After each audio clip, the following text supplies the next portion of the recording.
अगर भूतकाल में पूर्वजों से कोई कमी खामी रही है तो उसको वर्तमान काल में सुधार करके और ठीक कर लेना चाहिए।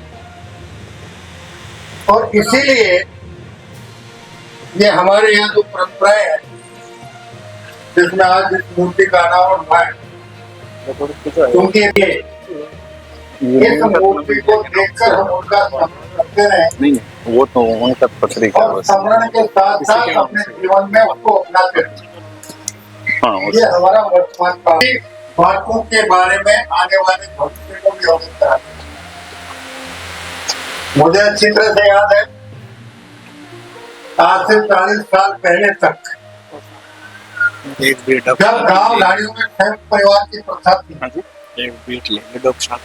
आधुनिक युग की आपाधापी नहीं थी, ऊंट बैल से कुएं की सिंचाई होती थी, सारी खेती व्यक्ति के हाथों से होती थी, आधुनिक यंत्र उपलब्ध नहीं थे। उस जमाने में मुझे अच्छी तरह से याद है कि हमारे बुजुर्ग सुबह 5 बजे उठकर सबसे पहले अपने बैल या ऊंट को चारा पानी देने का काम करते थे, फिर उन्हें खोलकर कुएं की तरफ प्रस्थान करते थे। सुबह सूर्योदय से पहले खेती का काम शुरू हो जाता था। दोपहर में भोजन के समय आधे घंटे भर का विश्राम करते थे। शाम तक काम करने के बाद शाम को घर आकर अपने ऊंट बैल की चारे पानी की व्यवस्था कर, खुद का भोजन पानी कर, फिर सारे बुजुर्ग गांव में एक निश्चित स्थान पर जाकर इकट्ठे होकर अपनी आपस की और पौराणिक काल की बातें करते रहते थे। और उनकी गोद में उनके पोते पोती नाती खेलते रहते थे और उन बुजुर्गों की बातें सुनते रहते थे। और उन बुजुर्गों की अधिकांश बातों में या तो अपने पूर्वजों द्वारा किए गए अच्छे कामों की स्तुति का काम करते थे, या पुरातन काल में जो अच्छे संत महात्मा राजा महाराजा देवी देवता हुए उनकी कथा कहानियां आपस में कहते सुनते सुनाते रहते थे, और बच्चे उनकी गोद में जब तक उन्हें नींद नहीं आती थी सुनते रहते। और उससे उनको भूतकाल, वर्तमान काल और भविष्य काल तीनों का ज्ञान बचपन से ही प्राप्त होता रहता था। अब दुर्भाग्य ये है कि ये परंपराएं टूट गई, एकल परिवार हो गए, किसी के पास समय नहीं है। और मैं भूतकाल और भविष्य काल की क्या प्रभाव हो सकते हैं इसका एक श्रेष्ठ उदाहरण। अब हम अगर भारत के स्वतंत्रता कालखंड के स्वतंत्रता संग्राम के कालखंड का अध्ययन करें तो पंजाब का एक संपन्न परिवार का नवयुवक ब्रिटेन में, इंग्लैंड में पढ़ाई करने गया, दोस्तों की चौकड़ी जमी, मौज मस्ती करने लगे, और पीछे उसका परिवार स्वतंत्रता संग्राम और क्रांतिकारियों की दबे छुपे मदद करता रहा, क्रांति में योगदान देता रहा। कुछ दिन बाद इंग्लैंड में वीर सावरकर भी वकालत की पढ़ाई करने गए, और वहां उन्होंने इंडिया हाउस में जब भारत के क्रांतिकारियों से, अन्य नवयुवकों से संपर्क शुरू किया तो वो नवयुवक भी उनके संपर्क में आया। उसका रंग ढंग देखने के बाद जब वीर सावरकर ने उस नवयुवक से देश की वर्तमान परिस्थिति और उसके परिवार के द्वारा अपनी मातृभूमि के लिए कुछ कर गुजरने के जज्बे और गुलामी की बेड़ियां काटने के लिए क्रांतिकारियों के सहयोग के बारे में जानकारी दी, तो वही नवयुवक भोग विलास का जीवन छोड़कर इंग्लैंड में उस अंग्रेज अफसर को गोली मारने का काम किया जिसने भारत में रहते हुए भारतीयों पर सबसे ज्यादा अत्याचार किए थे। क्या कोई उसका नाम बता सकता है? नहीं बता सकता। नहीं बता सकता। क्यों नहीं बता सकते? इसलिए नहीं बता सकते कि हमने भूतकाल, वर्तमान काल और भविष्य काल के बारे में कभी सोचा ही नहीं। और आज समाज में, परिवारों में, राष्ट्र में, क्षेत्रों में, राज्यों में जिस प्रकार की अराजकता की स्थितियां बनी हुई है, और सबका मूल कारण यही है कि हमने भूतकाल की अच्छी बातों को ग्रहण नहीं किया, वर्तमान में उसको अपने जीवन में नहीं उतारा, और भविष्य की आने वाली पीढ़ी को अच्छे संस्कार देकर उन्हें उन बातों से अवगत नहीं किया। और इसीलिए मुझे ये कहने में कोई संकोच नहीं है कि भारत दुनिया में सर्वाधिक किशोर और युवा आबादी वाले राष्ट्र के रूप में पूरी दुनिया में अपनी एक अलग पहचान रखता है। दुनिया में कहीं भी बात चलती है कि सबसे युवा आबादी किस राष्ट्र में है, तो क्या भारत में। सर्वाधिक किशोर आबादी कहाँ है, तो क्या भारत में।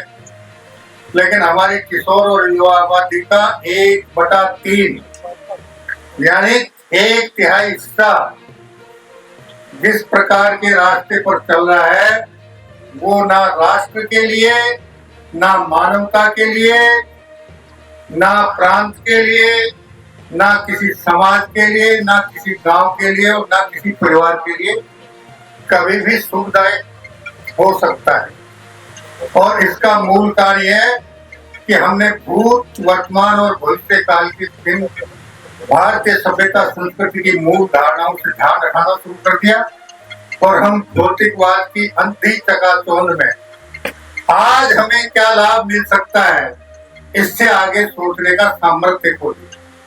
ना सद शिक्षा हमारी भावी पीढ़ी को मिल पा रही है, या उसे अच्छे संस्कार मिल पा रहे हैं या नहीं मिल पा रहे हैं। एक अभिभावक के नाते, एक पिता के नाते, एक दादा के नाते, एक दादी के नाते, एक माँ के नाते, या परिवार के बुजुर्ग के नाते, बड़े के नाते, परिवार की भावी पीढ़ी के प्रति हमारे कर्तव्य और दायित्व क्या है, सामान्यतः हमें उसका भी भान नहीं रहता। हम उनका भी निष्ठापूर्वक निर्वहन नहीं कर पाते। इसलिए आज हम श्री राम स्वरूप जी जाखड़ की इस मूर्ति अनावरण में आकर उन्हें अगर श्रद्धांजलि देने का भाव रखते हैं, तो सही श्रद्धांजलि तब होगी जब हम भूतकाल, वर्तमान काल और भविष्य काल की जो परिकल्पना भारतीय सभ्यता संस्कृति में है, उसको अपने जीवन में उतारे।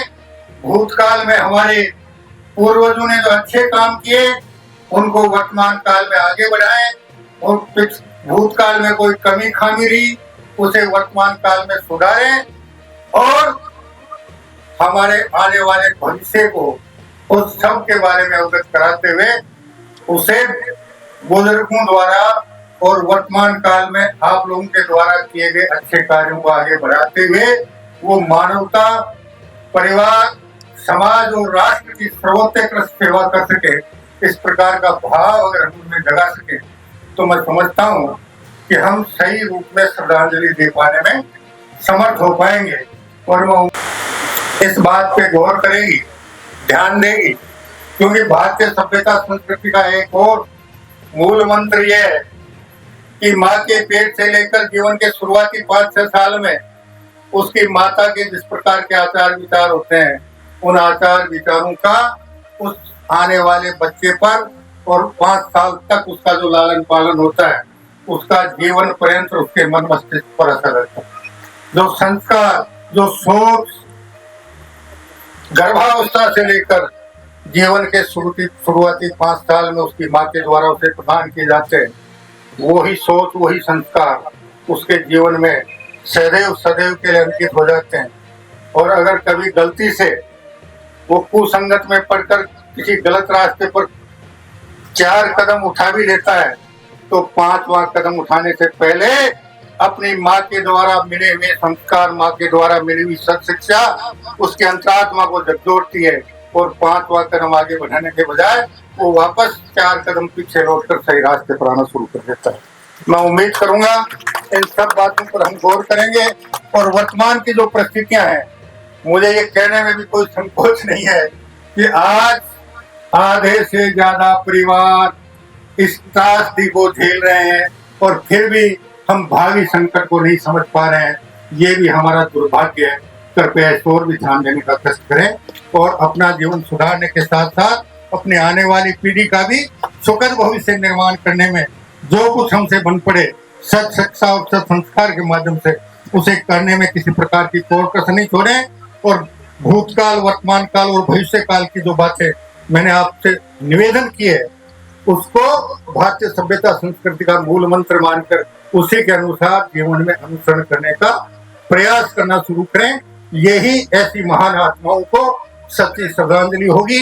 इसी आशा और उम्मीद के साथ आप सभी का हृदय से बहुत बहुत आभार। जय हिंद, जय भारत, वंदे मातरम। भारत माता की, भारत माता की। मुझे लगता है किसी के जख्म पर चाहत की पट्टी कौन बांधेगा, किसी के जख्म पर चाहत की पट्टी कौन बांधेगा। अगर बहनें ही नहीं होंगी तो हाथ पे राखी कौन बांधेगा। अरे तुम्हारी महफिलों में, अरे तुम्हारी महफिलों में ये बूढ़े होना भी जरूरी है। अगर यही नहीं होंगे तो सर पे पगड़ी कौन बांधेगा। जोरदार तालियों के साथ, जैसा खन्ना साहब ने कहा कि हम संस्कार विहीन होके जा रहे हैं। भारतीयता का मूल मंत्र है कि सभ्यता, संस्कृति और हमारा साहित्य, यही हमारा गौरव है, यही हमारी परंपरा है और यही हमें सिखाया गया है बुजुर्गों से। देखो हमें, पहचानो हमें, देखो हमारी और पहचानो हमें। हम वही हैं जो धरती से बाण भेद कर जल की धारा निकाल दिया करते हैं। हम भी वही हैं।